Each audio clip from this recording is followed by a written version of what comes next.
murders now. They used to not be able to, all they had was just the fingerprint dust, and they were stumped. All you had to do was wear gloves, and you could murder 3 or 4 nights a week if you wanted to. Here's how easy it was to murder. Murderers used to write letters to the newspaper for fun. They'd be like, "Dear paper, it's me, the murderer. Things are getting a little boring over here, so here's a clue. What has 4 legs and loves dinner? A table. See the next murder." And they'd still get away with it. The Zodiac wrote 12 letters to the paper, and they were just like, "This guy's some kind of mastermind. He must be wearing mittens or something. I don't know how he's doing this."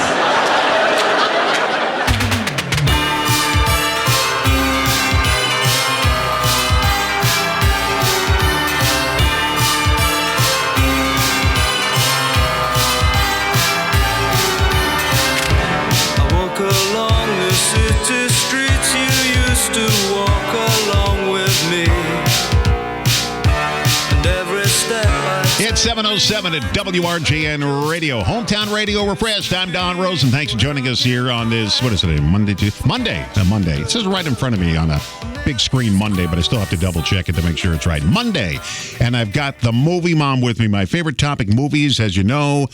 And before, Nell Minow, let me introduce Nell first, because I don't want to waste time with introductions and saying hello. That's too much. I don't have that kind of time today to say hello. But hello, Nell. How are you? Good morning. I'm doing great and very excited to talk to you about my favorite topic, which is movies. All right, you wasted too much time already. All right. So before we start with the new movies and everything, just before we came on the air, we were talking about The Godfather. And I was telling you, I watched Godfather Coda, which is the death of Michael Corleone. This was Francis Ford Coppola re-imaging Godfather 3, which he didn't want to call Godfather 3. Paramount made him do it. And I understand why. It was a good marketing move. Branding, Yeah, it was a good move. But he wanted to do so much with this movie, and he wasn't allowed to do it, and he made some changes in it. It's really not that much different from Godfather 3, except the ending is different. Michael doesn't die in Coda where he dies in Godfather 3. You just see him there, sitting at the end as an old man, defeated because his daughter was killed. But Godfather 1 and 2, the 2 most perfect movie and sequels ever made in history. I don't think, even Superman 1 and 2 don't beat Godfather 1 and 2. Agree or disagree? Totally agree. They are magnificent in every single aspect. The dialogue, the acting, the casting, the music, and let's not forget the cinematography. Absolutely terrific. And of course, those are almost Shakespearean in terms of the epic drama of the corruption, the tragedy, these flawed figures. They're just absolutely spectacular movies. And Godfather 3 was almost a duplicate of Godfather 1 with the operatic murders when the opera's going on. It was almost the same thing. Yeah. It's very tricky. You want to be consistent with the earlier film, but you want to have enough that's new. And that's why it's very hard to do a sequel. I often say that the odd-numbered sequels tend to be better than the even-numbered because the even-numbered sequels, everybody's still very excited about the first movie. You want to please the fans, but you want to have something new. And to be honest with you, nobody really understands what made the first movie so successful, and so they repeat the wrong things. Now let's talk about some of the worst sequels of all time, and I'm going to tell you the worst sequel of all time, in my mind, which is Sting 2. Not Smokey and the Bandit 2? I think they both have Jackie Gleason, don't they? Oh, that's right, they do. Oh, yeah. Good for you for connecting the dots on that one.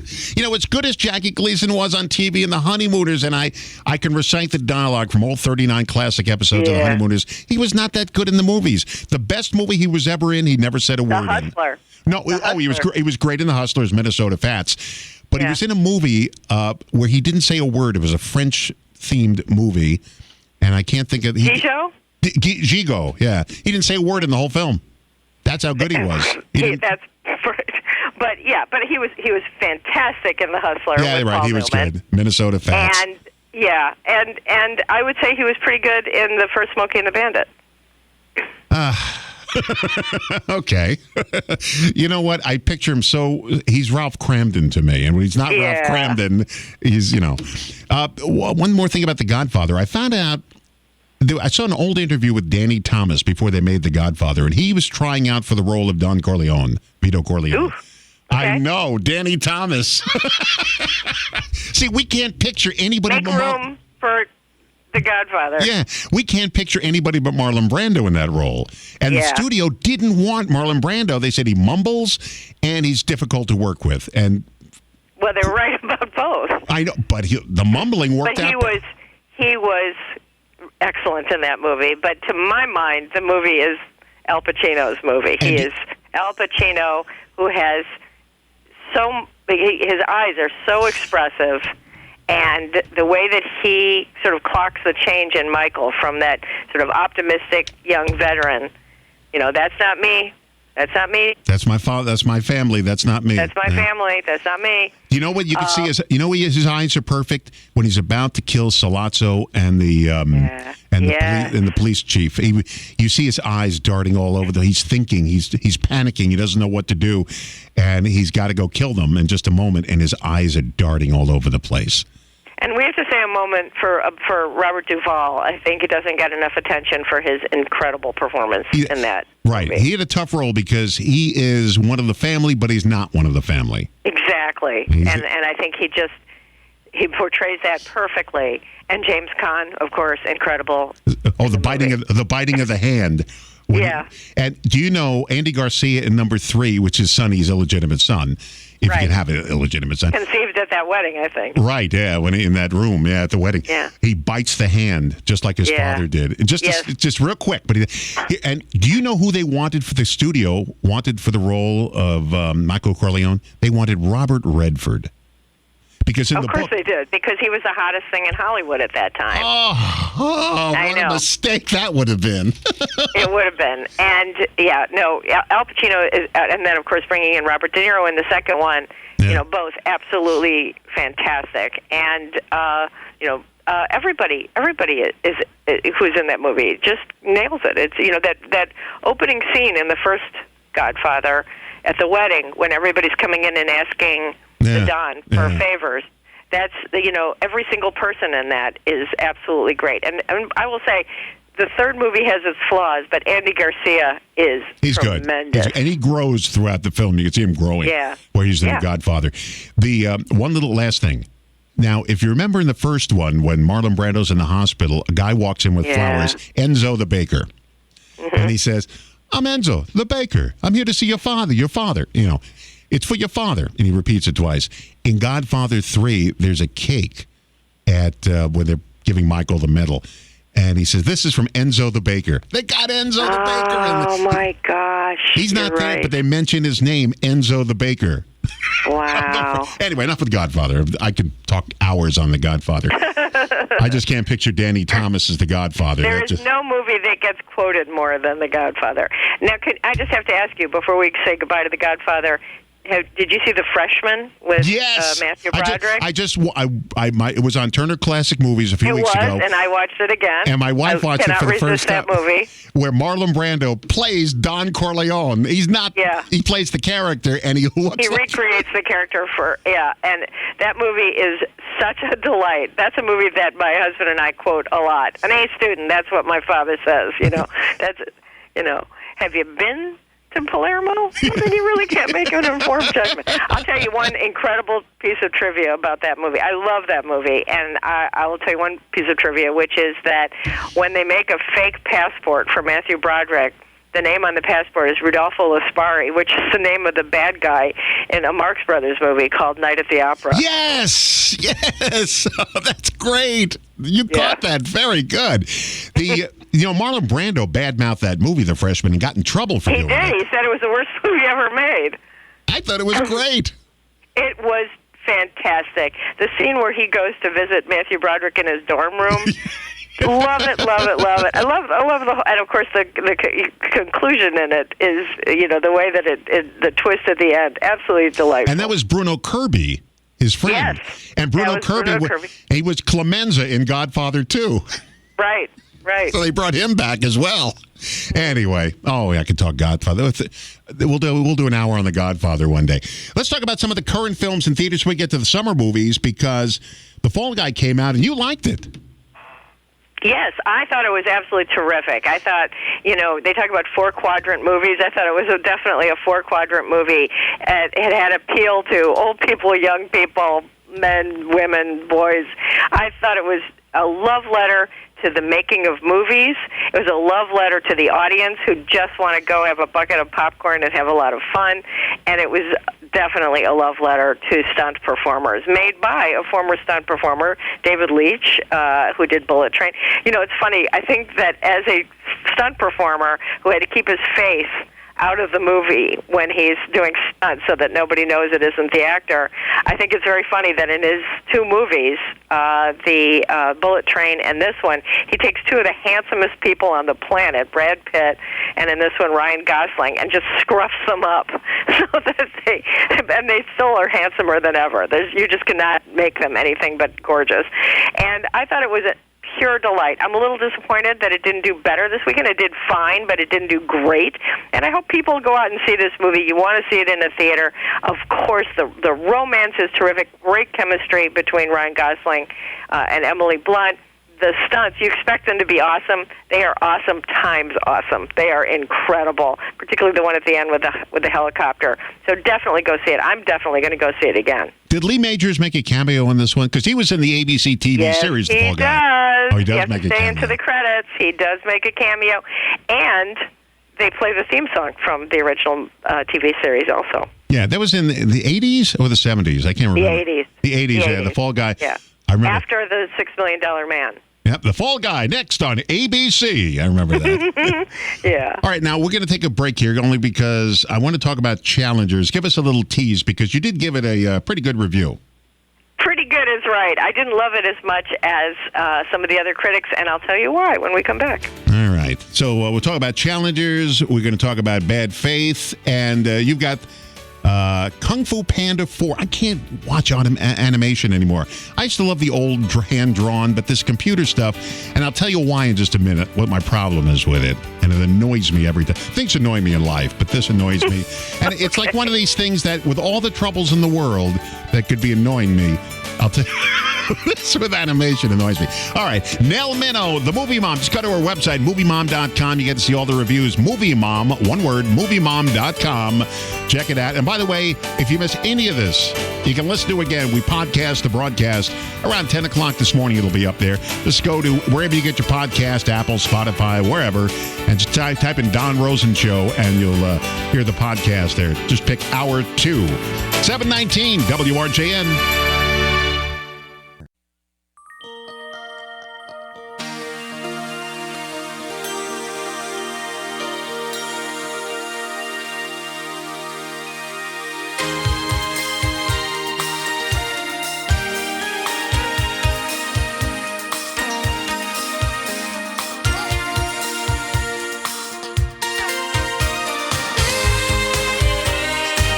It's 720 at WRJN Radio, Hometown Radio Refreshed. I'm Don Rosen, and my guest is Nell Minow, the Movie Mom. Go to moviemom.com. And don't forget, if you missed any of our chat this morning, you can go to listen to the podcast wherever you get your podcast. You can go to civicmedia.com, WRJN.com. Actually, civicmedia.us, I think it is, or civicmedia.us. Download the Civic Media app. Go to Apple, Spotify, wherever you get them. You can get a podcast anywhere these days. Just go at 10 o'clock. It'll be posted by that time. 721 Nell is here. And let's talk about some of the movies coming to DVD or on DVD right now. I still buy DVDs and Blu-rays. I have Beta, VHS, Laserdiscs. And when I talk about my DVD collection, which covers a wall in my entire house, people say, you still watch DVDs? Yeah. You know what? I think that's very smart. And I'll tell you why. First of all, they take things off of streaming all the time. So if you want to be sure that you're going to have access to it, you have to have physical media. And the second reason is people just can't help themselves when they're watching streaming. They'll stop, they'll check their email, they'll fold the laundry. But I think when you watch a DVD, you pay attention more carefully. And I have all my favorite TV series. I have every Columbo episode, every Odd Couple TV episode, every Dick Van Dyke episode, every 3.5 Men, 2.5 Men, King of Queens. I have The Life and Times of Wyatt Earp. I have Gomer Pyle, Mary Tyler Moore. I got them all. So when we want to go watch, a series on TV like Seinfeld, I just pull out my Seinfeld series, and we can pick any episode we want with no commercials, nothing. It's just. I love it. I love DVD and Blu-ray. And no cuts, because they'll cut it on reruns. I was going through, and 2.5 Men was on one of the channels yesterday, and one of my favorite scenes was cut. They cut the whole thing out. Yeah, because they put in more commercials. Yeah. So, you're absolutely right. You've just mentioned my all-time favorite TV show, which is the Dick Van Dyke Show. Oh. I can just watch that one forever. And my favorite is Big Max Calvada. Played by the producer. Sheldon Leonard, Big who's Max. the producer of the series. Yes. And Calvada, do you know where the name Calvada comes from? Yeah, isn't it? Because it's a little bit of each. Is Carl Reiner. Yeah. And Danny Thomas, they took parts of each of their names. DA from Danny Thomas, CA from Carl Reiner, and that was from each of their names. Yeah, VA from Van Dyke they took, That's too. right. That's right. And they mentioned Calvada quite a few times on there. On the episode where he's at the reading of the will when he gets his grandfather's desk, somebody wins stock in Calvada oil. That's right. They use it a lot. I love the Dick Van and Mary The biggest diamond. Oh, it's after that doorknob? Next to the doorknob? That's one. I know them all by heart, and I still watch them and love them all the time. One of my favorites too, Uniums, when he sees the flying saucer. Yeah, right. The flying saucer. What a cast! Yeah. And you know and what? Of course the walnuts. Right. Oh yeah, the from Planet Twilo. But my favorite, my absolute favorite is. Anytime that Mary Tyler Moore says, "Oh, Rob," Snoopy Nose is probably my all-time favorite episode. Yeah, right. Is that the one with the boat that opens up the raft? Yeah. That's the and one. that comes up on a few other episodes too. Yes. When Dick Van Dyke is on the on that show where he spills the beans about. Yes. That is Laura being the reason for all the crazy That's comedy right. And bits. also the time where Laura spills the beans about the wig, about the toupee. Yes. And has to go see Carl Reiner, Alan Brady. He's got all the toupees lined up in front of him. Yeah, all the styrofoam heads. Yeah. Well, boys, this is the woman that put you out of business. I can go on. We have to have a whole show on Dick Van Dyke one of these days. I'm in. All right, so let's talk about Kung Fu Panda 4, and I'm going to tell you what my problem is with animation today. Okay. Now, it's hard to explain, but when the characters talk, their heads jut forward, their eyes open super wide, and they move their whole body and heads forward. You ever notice that in the film? When they say no. Oh, next time watch it. All their heads go forward in the new animation. Like they have to be moving, and they put their whole body forward, including their heads, with their eyes super wide open. And nothing annoys me more than that. Not the war going on in the Middle East, not the elections going on between Trump and Biden, not the stuff going on college campuses. This annoys me. Okay. So Kung Fu Panda, you like Kung Fu Panda 4, right? You know what? Kung Fu Panda 4 was great. I had a problem that I want to explain with Kung Fu Panda 3. And, people, as you know, I write as the movie mom, and of course I let parents know if there's any concerns about language or violence or whatever. But the thing that really annoyed me about Kung Fu Panda 3, which I think would just go right past most families, is the incredibly insensitive portrayal of adoption. And for a lot of families, that one is really, literally going to hit home. And in Kung Fu Panda 3, before we get to 4, in Kung Fu Panda 3, the panda, of course, is adopted. His father is a stork, I think, and he discovers his biological family, and it's like he just says goodbye to the man the stork who raised him, and he's so excited about meeting other pandas, and I thought it was handled very badly. So I was a little reluctant to come to see Kung Fu Panda 4. I didn't know how they were going to move forward from that. Well, it turns out the two fathers are now best friends, which I thought was actually quite nice. And that's a small part of the movie, but I thought it was well handled. On the other hand, the rest of the movie I thought was exceptional. I think it's one of the best in the series. And they bring in Awkwafina, who is just the utility infielder on every animated movie, as she should be, because she's got such a great voice. And she comes in as a new character, and I think the idea is that her character is going to take over in the series, and Kung Fu Panda is going to retire. Jack Black is going to retire from the series, although he says it's his favorite role of all time. Yeah, because he's working. So, okay, well, he's working pretty much all the time, but yeah, he loves that character. Nevertheless, so Awkwafina joins the cast. She's great, and you know, I always say that movies like this and superhero movies, it's all about the villain. How good is the villain? That's what makes the story. We already know the hero. Who is the villain?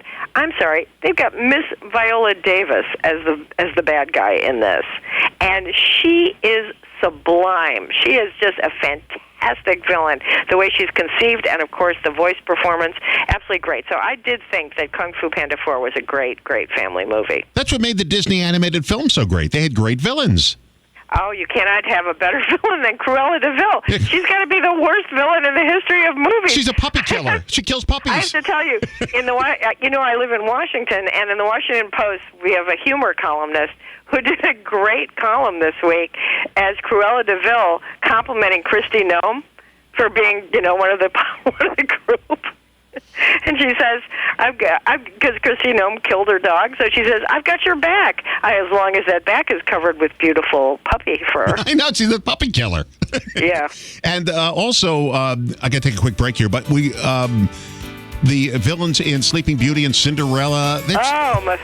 Maleficent. I mean, they're every one of these Disney films had to have a great villain. Yes, The Little Mermaid. Oh, Little Mermaid, villain. too. Yeah, you had it.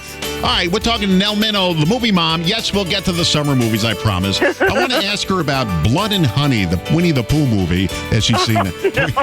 I got to ask you about that, because I haven't met a single human being that's seen it, yet they're making Winnie the Pooh Blood and Honey 3. So I don't know. Anyway, we'll talk about that. WRJ and Hometown Radio Refreshed. You keep it here. Don't move.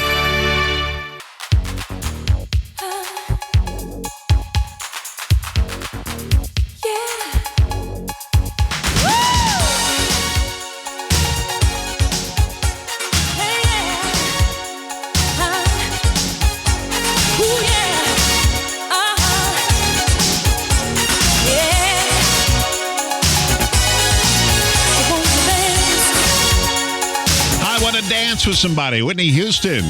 Nell Minow, the movie mom, is here. What do you think of the movie I Want to Dance with Somebody, the biopic of Whitney Houston?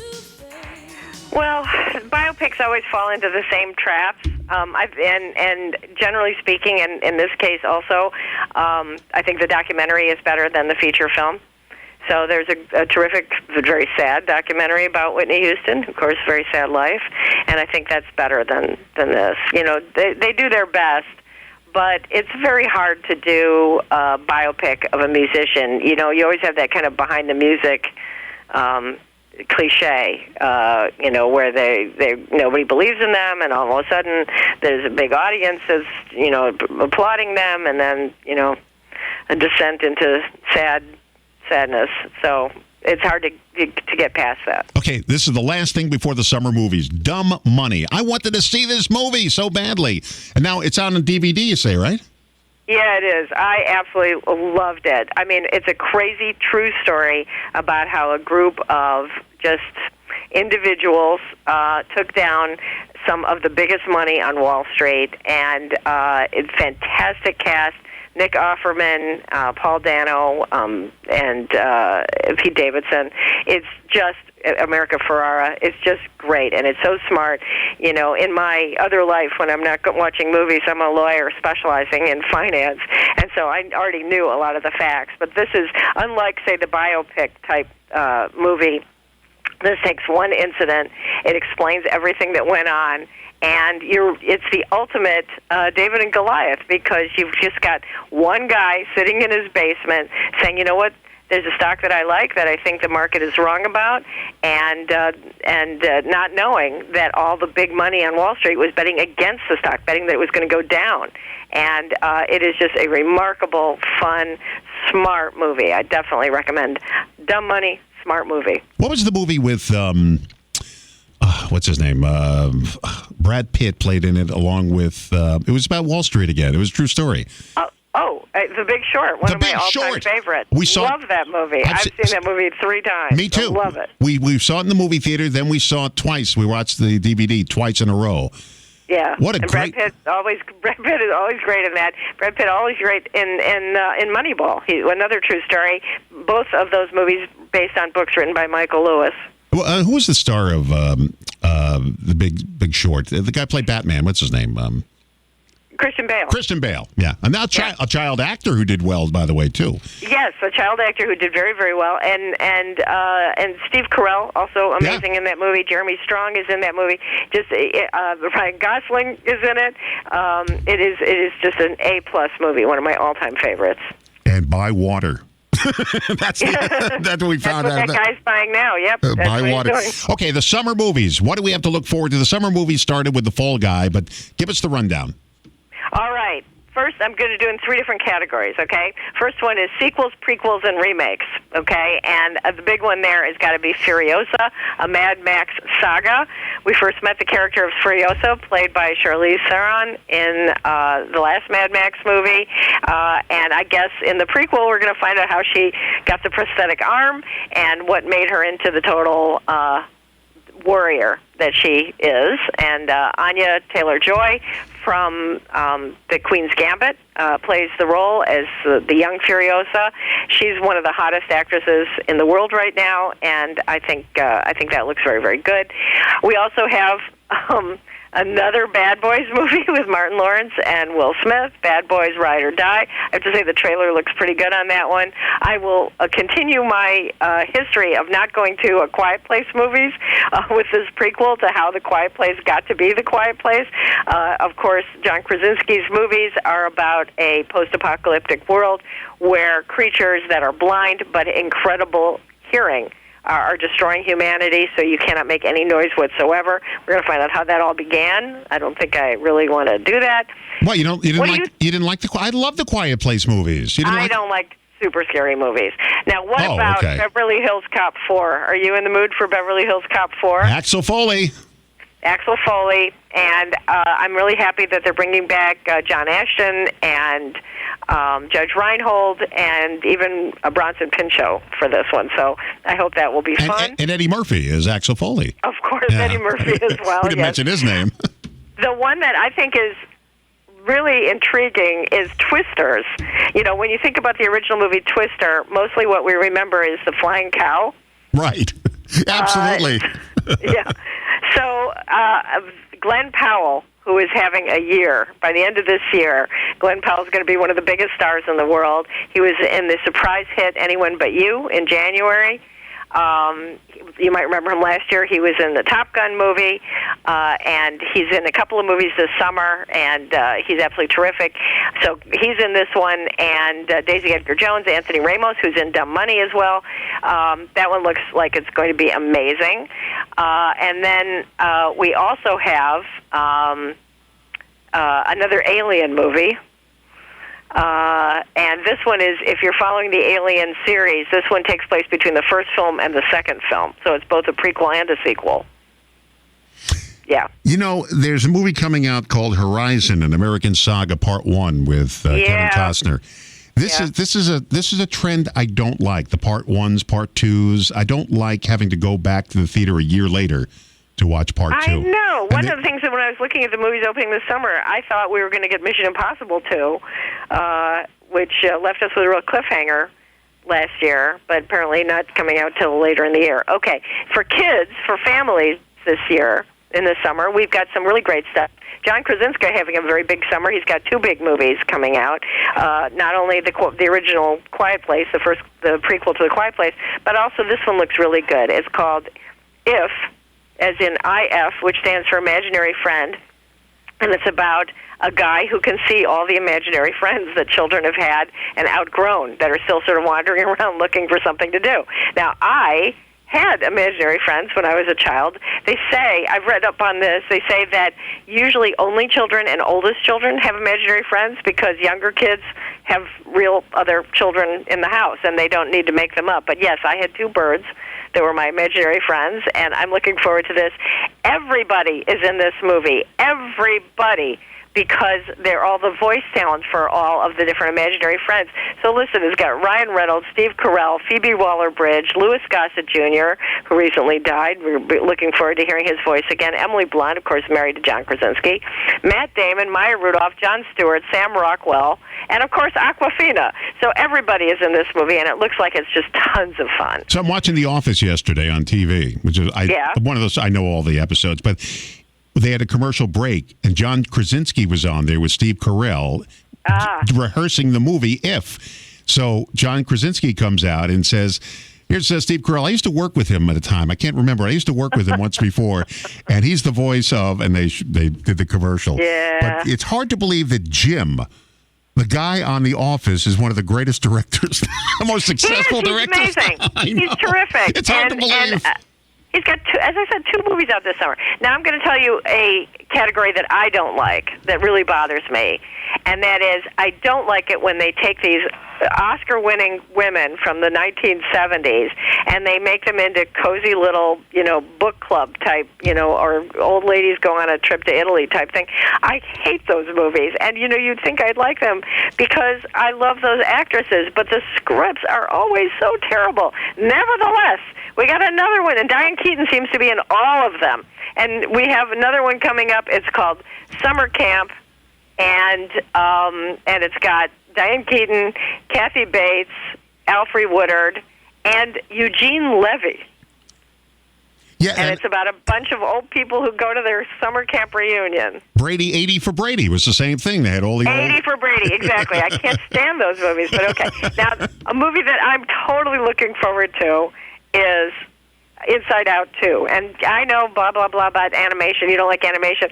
But the first Inside Out was one of the most heartwarming, smartest, funniest, most delightful movies of all time. And I'll always remember the New York Times in their review, they always say, rated this for these reasons and everything. And this one says, I think it says rated PG because children may be disturbed by the soft sobbing of their parents as they watch this movie. It is such a touching movie. And Inside Out 2, we can all relate to it as our main character is going to high school and experiencing a lot of new emotions. Ennui. We're going to have kids learning about ennui and about anxiety and about shame and all those terrible emotions that you suffer. And then Despicable Me 4. He's not despicable anymore. We got to start calling him something else. The character formerly known as Despicable. Yeah, the character formerly known as Despicable. Okay, so Glenn Powell again. Now we're talking about grown-up movies again. Glenn Powell, the omnipresent Glenn Powell, in a movie that festival audiences are very excited about, so it looks like it's good. It's called Hitman, about a guy who's pretending to be a hitman. And here's one. This is how you do an old lady movie. June Squibb. Do you know who she is? No.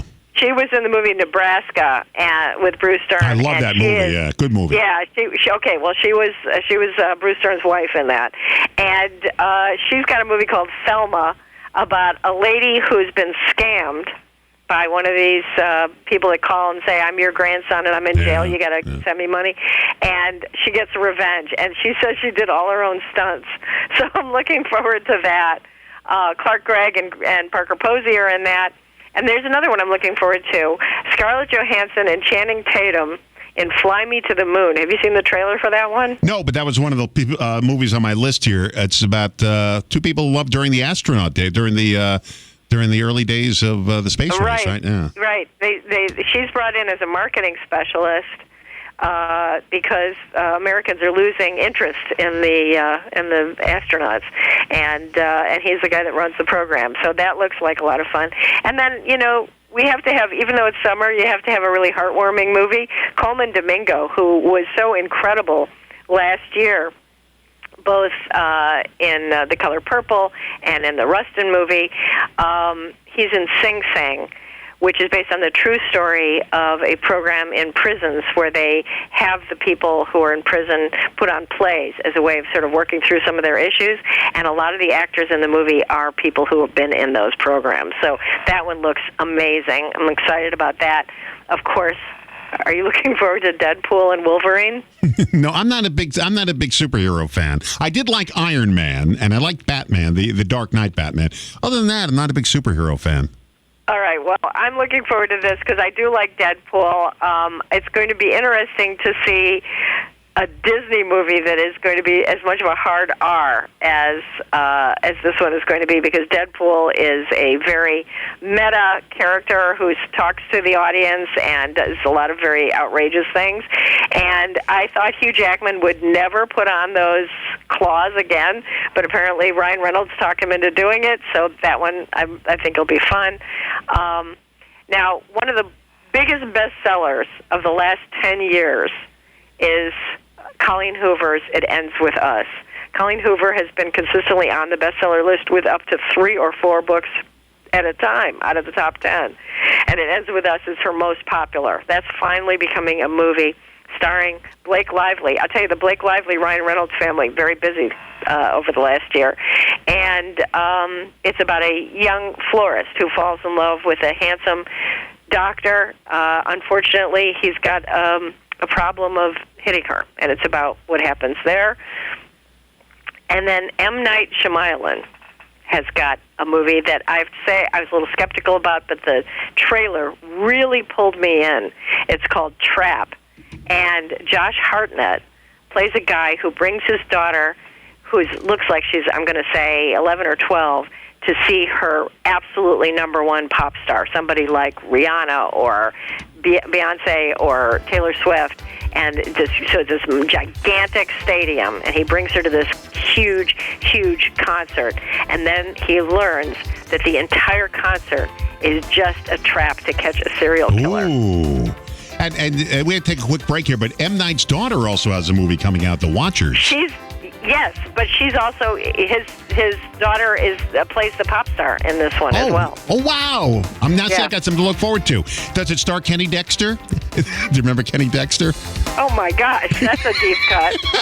Okay, hold on a second. The Movie Mom is with us.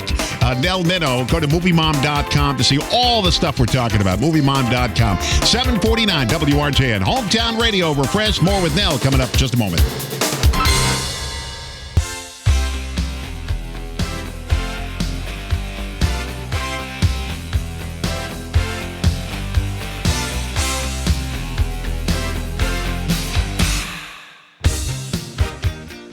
Yeah, Power of Love, one of the great songs from one of the greatest movies, Back to the Future. And Huey Lewis actually in the movie Back to the Future. He's in the scene when they're at the high school, for the Battle of the Bands thing. Mm-hmm. You're too loud. Next. That's his big line of the movie. All right, let's talk more about more of the summer movies. You mentioned, as we were leaving, The Watchers, which is M. Night Shyamalan's daughter's movie. Yeah. That looks very, very creepy. What about, I saw the TV Glow. I saw that listed on movies. You know, I'll tell you something. I've talked to a couple of people who've seen that movie, and this is what they say. They say, you will never see another movie like this, and there's no way I can describe it to you. So I guess we can't talk about it. No. What about this movie Unfrosted that went to Netflix from Jerry Seinfeld?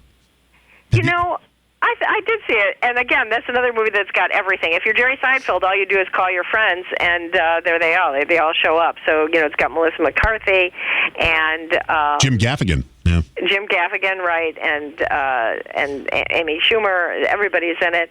I thought it, it's, if I can just say, it's about nothing, but it's fun and silly, and particularly for those of us who can remember the 60s. I remember when Pop-Tarts came out, and I said to my mom, we want to have those. It's just very silly and very fun, and it has a lot of the props from that era, things that you sort of forgot that you'll enjoy seeing again. I enjoyed it. I thought it was silly fun. All right, I would like to see it. He's an old childhood friend of mine. Is that right? Yeah, we grew up together, going to each other's birthday parties. We were 5 or 6 years old. We went to school together, and he lived about 3 houses from me. So, Wow. when you all have birthday parties when you're 6 and 7, everybody in the neighborhood goes. Everybody comes, yeah. Yeah, a long time ago. I'm glad he Do made you have any home movies or anything like that? Yeah, I got pictures and home movies, yeah. Want me to? I'll send you a picture. Okay. I mean, we're 5 years old in the picture, 6 years old. Yeah, I know. I know. That was a long time ago.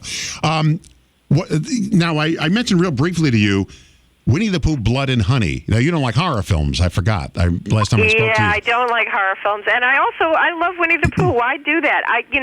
It really bothers me as these icons go out of They're in the public domain. copyright. Yeah. You can do anything you want with them. And so, of course, what you're going to do, if you have no ideas of your own, is take a beloved character and make it into a horror movie. I did not see it. It did get the Razzie as the worst film of the year, and yet they're going ahead and making another one. And they've done very well for Fathom. I talked to the CEO of Fathom Entertainment. Absolutely fascinating story, because they just, the rest of the world is zigging. They zag. The zig is you put a movie into the theater and you keep it there until people stop buying tickets. But what they do is they make these things, these special events, a one-time only, and they bring back movies that people love but have never seen in a theater. When they showed the 85th anniversary of The Wizard of Oz and the 60th anniversary of My Fair Lady, you can't get a ticket. Everybody wants to go see that. So they got coming up the 35th anniversary of Steel Magnolias, the 85th anniversary of Gone with the Wind, the 85th anniversary of White Christmas, Blazing Saddles. They're going to do the 50th anniversary. That's going to be a good one. And I love the fact that Fathom is bringing back these movies so you can see them the way that the studio intended them to be seen. Well, Rear Window and Dial M per Murder are coming back, too, at the Marcus Theater here, but they're not going to show Dial M in 3D. I have seen it in 3D, and it is an experience. Hitchcock did show it in 3D, but the 3D fad had faded, and so even in its original release, it was not in 3D. But if you know the movie, and it's one of my favorite Hitchcocks, you know that in the key scene, Grace Kelly is bending backwards as the guy's trying to murder her, and she reaches for her sewing scissors. To stab him. And her arm comes way out, and I got to say that was really worth it in 3D. You can in the 3D movies, you can always see, even though you're watching it in 2D, you can still see like the paddleball guy in House of Wax. That's right. Remember the paddleball guy? And Kiss Me, Kate. Yeah, throwing things at the screen. That I did see in 3D. Oh, they ran wonderful. They ran it on something called Select TV. It was one of these early, pay channels, Select TV, and you got the 3D glasses, and you were able to watch it. I have a couple of 3D movies at home on Blu-ray and DVD. I've got the Polar Express in 3D at home. Now, do you have, this is another very deep cut, do you have 13 Ghosts with the special glasses? No, I saw it when I was a kid with the special glasses. It wasn't 3D. When you put them on, you were able to see the ghosts on the screen. That's right. That's right. Yeah, so that's the only movie I ever walked out of. I was a kid, and I thought they must be real if you see them with the glasses. So I said to my mom, I have to leave. And we left. But now that I am a grown-up, I actually do appreciate the movie, and I do have the DVD that comes with the special glasses. Oh, yeah. And I've got, there was a Tony Anthony movie, a Western, shot in 3D, Coming at You. I've got that in 3D, too. Yeah, it's not a good movie, but no. I got to ask you before we leave, only because I promoted this. Now, we've talked before about your dad. Your dad was Newton Minow. Newton Minow was chairman of the Federal Communications Commission appointed by President Kennedy. And your dad came up with the phrase, TV is a vast wasteland. And he did, and the anniversary of that speech is this week. It's May 9th. Oh, look at that. May 9th, 1961. And he kind of put a lot of regulations on TV and the broadcasting industry, which needed it at the time. And one of the people really ticked off at your dad was Sherwood Schwartz. That's right. And what did he do to insult him? He made, and this is a true story, I assume. Yes, it is. 100% true. On Gilligan's Island, the shipwrecked boat was called the SS Minnow because of your dad. That's right. It was an insult to my dad, and I have to say that Sherwood Schwartz's daughter and grandson have verified that on Twitter, and the Minow family is extremely proud of inspiring the sinking boat on Gilligan's Island. But what Sherwood Schwartz did not know is that the Minow family cat was named after another Bob Denver performance, Maynard G. Krebs. Oh, that really from Dobie Gillis. From Dobie Gillis. I didn't know that. Who always said if the word work was mentioned, he only went, work! So, boy, people really got even with your dad. The TV industry really was ticked off at him. But well, you know what? Rather than regulating TV, what he did was he pushed for choice. He created PBS. He got the original funding for Sesame Street. He put the first telecommunications satellite up into the sky. So if you use GPS, that's because of my dad. And he also created the presidential debates. You know, Newton Minow is a name that everybody, especially when you go to college and study communications, Newton Minow, he's one of the guys you have to study there. And your dad just passed away. Was it last year? Yeah, a year ago today. Wow. Yeah. How old was he? Yeah, 97. Whoa! And did you get to meet President Kennedy when he was appointed? I did. I'll send you a picture of my family with President Kennedy. I got to meet Kennedy and Jackie Kennedy. And I'll send you me and Jerry. We'll trade pictures. Nell Minow, the Movie Mom. Go to moviemom.com, moviemom.com. This will be podcast later in the day. Hold on the line. Don't go anywhere. Hold on the line there. It's 7:58. Catch you tomorrow morning, 6 a.m. WRJN.